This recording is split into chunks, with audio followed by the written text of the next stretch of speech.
Hi there, it's Jim Dodson, the Florida Bike Guy. It occurred to me that there's a question in the mind of many people, I think, sometimes of well, why should I hire a lawyer who's a cyclist? What's the benefit to me? I think a lot of people who watch our broadcast may not have met me. They may not have seen us talk at an event or met us at an event or seen any of the things that we publish on cycling safety and advocacy for safety. And so I thought I would just talk about my experience as a bike lawyer and how I think that translates into what it does for someone who's looking for representation after an injury from a serious crash. I talk to a lot of people, and I think one of the most common expressions I hear when someone calls us or meets me after a bike event or after a bike crash is, I feel so comfortable knowing that you're one of us. I feel so comfortable that you, Jim, are a rider, that you understand what we go through, what it's like out there. I was started out as a road, as a mountain biker, and I've been a road cyclist since about 2011. So I'm out there doing the same things that everyone else does. I ride multiple times a week, encounter the same issues that everyone encounters. And I think that's really provides a certain level of comfort to a lot of people. I have developed, quite frankly, a passion for representing cyclists. Cyclists are a unique group of people in our personal injury practice. I respect so much that everyone's commitment to do the thing that they love so much and their desire and intent to get right back out there and get riding as soon as they can. I've been in the hospital with people suffering from serious consequences of a crash. The doctor comes in and the question asked is, "Hey, doctor, when do you think I can get back on my bike?" It is just a recurring theme. So I'm so respectful of people who are cyclists who really have that ambition, that desire, that drive to get out and do everything that we love, because there's so many positive things that come out of it in our personal life and our fitness and our health and our mental attitude, I think, in life as well. So,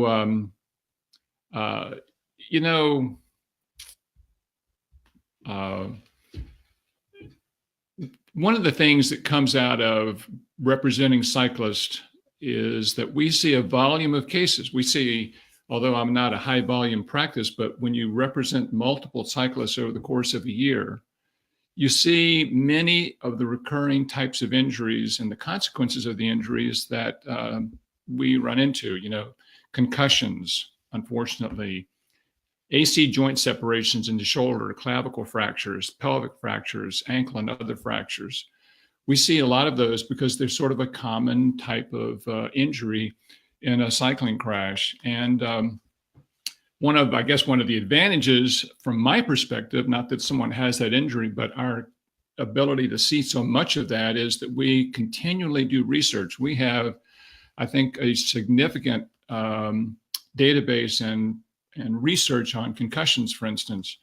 If anybody has dealt with us in terms of a concussion, when we present our settlement demand to an insurance company, we have literally a dozen pages of studies, all since 2016, on the most cutting edge developments in the world of concussions and how they affect people down the road. And we tailor our settlement demands specifically to a person's need, whether this is a first-time concussion or a third concussion, for instance. There's a difference in the literature and what someone might expect.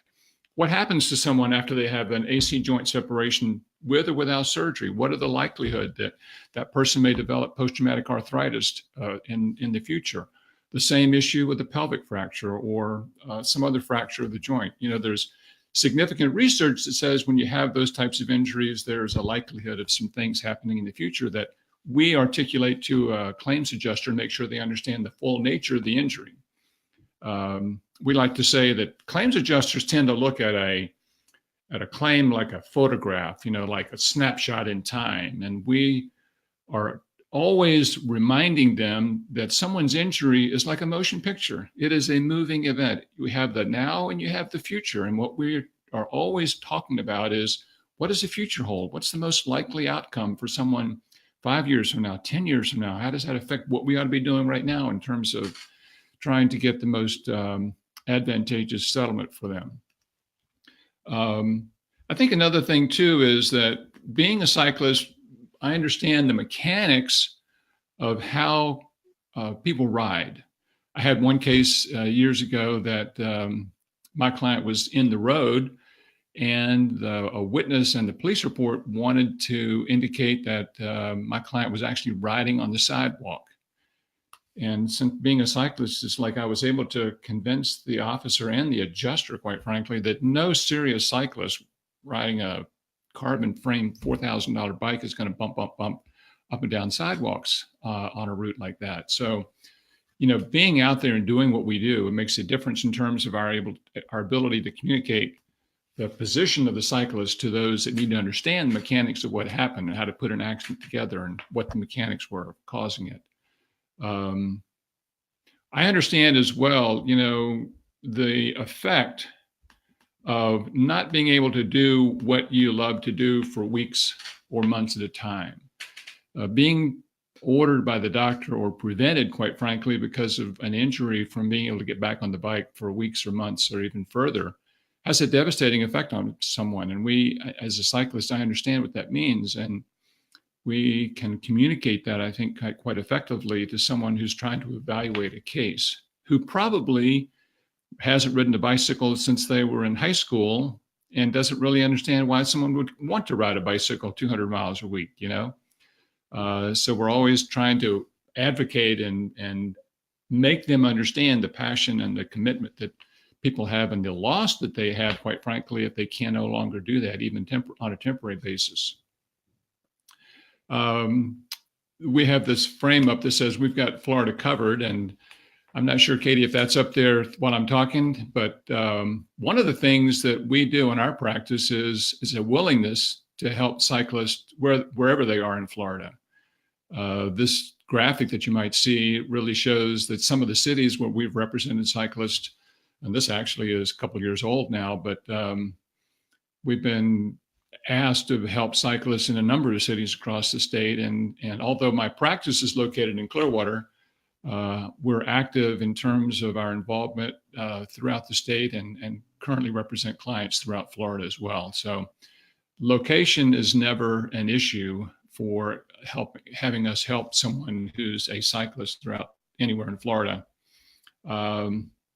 I think too, I've helped a lot of people who call us with something that I don't need to represent them for. It was an accident or a crash that they got some injuries, but not something that they need a lawyer to represent them on. Many times I walk them through what's happened and give them advice as to what's the best course to follow. Sometimes it's just simply a matter of how do I get my bike replaced and what's the process we go through to get it repaired or replaced. I talk to cyclists all the time on those type of cases where we're not really involved as a lawyer, but I feel good about being able to help someone and give them sort of the route to follow that I think will help them get the best recovery for their frame or replacing it. We have, if you heard me talk, you know that I'm a huge advocate for safe cycling. We talk to every group that I can get in front of, not only about visibility, about the importance of why we need to obey the traffic laws, same rights, same rules as cars.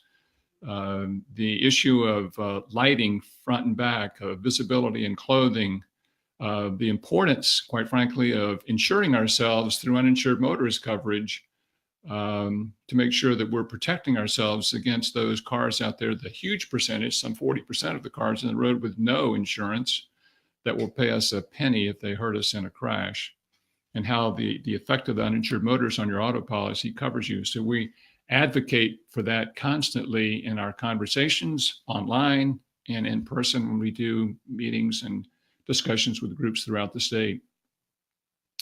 I think from everything that I know and what we have put out, I think I am probably one of the most recognized cycling safety advocates in the state. I don't say that by way of boasting, but by way of fact. I think that I don't know of another lawyer who makes an effort to be at many places, talking to as many people as we do and as I do in my practice on advocating for cycling and advocating for safety and visibility and accident prevention and insurance and what have you. I think that if you look at what we have done in terms of our website, you'll see that I'm pretty comfortable that there's no other cycling lawyer in Florida who has published as much information on behalf of cyclists in terms of our bicycle accident handbook, our uninsured motorist book, and all the various things we publish on our website that help cyclists, not to mention our newsletter, which we put out every month, which I will talk about here in a minute. So I think the question would be, if someone's been involved in a cycling crash, how much of a difference does it make to have a cycling lawyer who is a cyclist? You know, unfortunately, in the day of advertising and internet and search engine optimization, any lawyer can create content on their site that says they represent bicycle people or represent bicycle crashes. The reality is that the vast majority of those lawyers wouldn't know a bicycle from a motorcycle, quite frankly. So I think that you have to ask yourself or talk to someone who's looking for a lawyer, does it really make a difference? I think if you look at the reviews we have on Avo and lawyers.com and on our website, Google Reviews, you'll find out what other people have said about whether it makes a difference. And I think I'd leave that to our readers. You know, and I can't read who's got this. Oh, Harris, how are you? I appreciate your comment there. Thanks, Harris. I think that, you know, as cycling is a huge part of our practice, but it's not all that we do. I mentioned from time to time that cycling people who ride bikes, quite fortunately, have a much greater likelihood of knowing someone or a family member or a friend, or even in their own lives, of being involved in a car accident, for instance, than they will be in a cycling crash. So if you or your family or friends need a lawyer in not only a cycling crash, but in a car accident or a fall or a medical malpractice issue, we have those issues covered as well. So if you're not a member of the Jim Dodson Law family, if you're not currently one of our newsletter subscribers, we're offering an opportunity to sign up for our newsletter today. That we have a bit.ly link, bike newsletter. I'd urge you to go there. I create the newsletter every month. It's things that I'm interested in writing about. It's not we don't buy the content somewhere. It's not some canned stuff. I think a lot of people enjoy our recipes, quite frankly. But I'd love to have you on our newsletter mailing list, become part of our Jim Dodson Law family. If I can be of assistance to anyone in the future, whether it's something that you need a lawyer for or not, I welcome you to call and talk to me about it. Be safe out there. This is Jim Dodson, the Florida Bike Guy. I look forward to hearing from you. Take care. Bye.